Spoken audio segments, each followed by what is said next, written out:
Joining me now is Trent Twomey. He's the National President of the Pharmacy Guild of Australia. Trent, with the numbers arriving, is the infrastructure in place? Are pharmacists being used sufficiently to roll out this Pfizer vaccination? Yeah, mate, we are. We only had 49 pharmacies around Australia activated 2 weeks ago, but what we've seen is the Commonwealth Government heed the pleas of community pharmacies on behalf of all of our patients, and what we have now is an established roadmap to the activation of about 1,500 pharmacies between now and the end of August. It's an absolute no-brainer when you and your colleagues in pharmacy are really the medical professional that most of us see day in, day out, or week in, week out. They've got relationships with the local community. It can help deal with vaccine hesitancy too, can't it?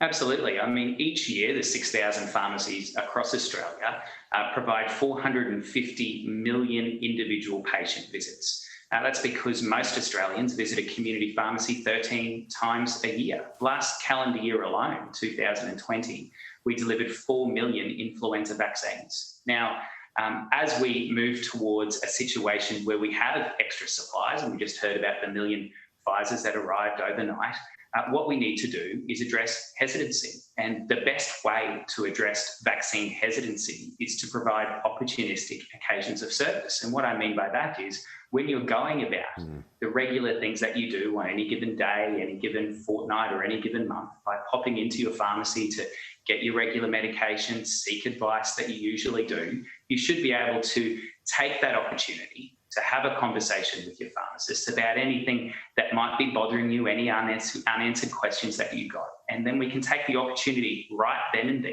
to sit you down, provide you with the vaccine. That's the only way, not more apps, not more big government solutions, not more mass vaccination hubs, not more digital apps, not more clever marketing campaigns.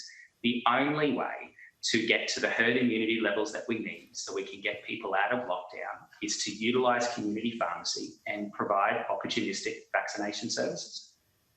I spoke to one of your colleagues in Bacchus Marsh last week, and she was making the point that there's no point having a hub 40 minutes away in a town.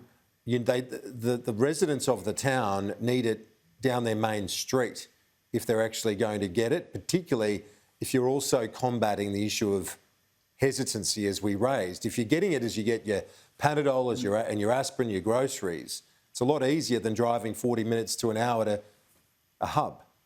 Absolutely. Accessibility has a variety of different components to it. And one is most definitely the distance you have to travel to be able to reach a vaccination point. And 97% of Australians live within 2.5 kilometres of a community pharmacy. Another point of accessibility is the time of day or the day of week.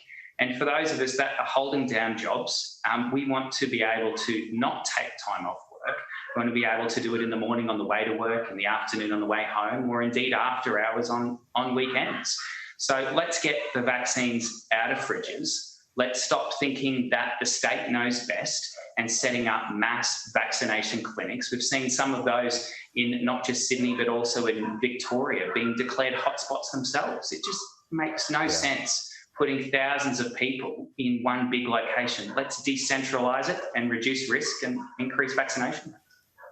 And as you say, the thousands of your members already have the apparatus, the framework in place because they do the flu vaccine regularly. We all know that that's a service provided by pharmacists. So it's not a big stretch. Are you frustrated that you haven't been called upon sooner, Trent, in terms of an industry and an expertise that pharmacists have as medical professionals?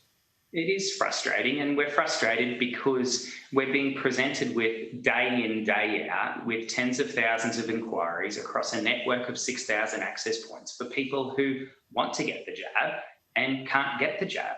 And, of those 6,000 pharmacies, 4,000 volunteered all the way back in March, were assessed and approved in April because they've done the training, they have the clinic rooms, they've got the electronic software that maps to the Australian Immunisation Register, they're giving millions of vaccinations collectively for other disease states.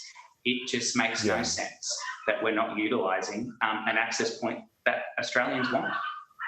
And Trent, finally, as National President of the Pharmacy Guild, as you look at this rollout, obviously it's had its obstacles, it's had its hiccups and so on, but do you feel confident that we will get there, that Australians generally have a pretty high vaccination rate? Are you confident that we can get this back on track to the extent that we have a significant majority of the eligible population vaccinated?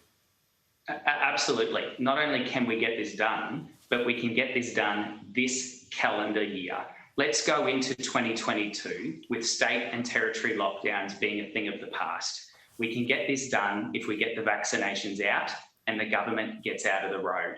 We don't need the Commonwealth government. We don't need the state and territory governments to think they know best. We don't need a big brother approach. What we need is we need to empower health professionals, whether it's your pharmacist, whether it's your GP, to do what they do best and have the conversations with the people walking through their doors every single day. Yeah. And mate, we'll get it done this year. It's not rocket science. Yeah. We've completely over-engineered what is relatively a very simple task. Yeah, well, it's hard to argue with. You've got the framework in place. We've got the apparatus. Let's use it. Trent, Twomey, thanks very much. Appreciate it.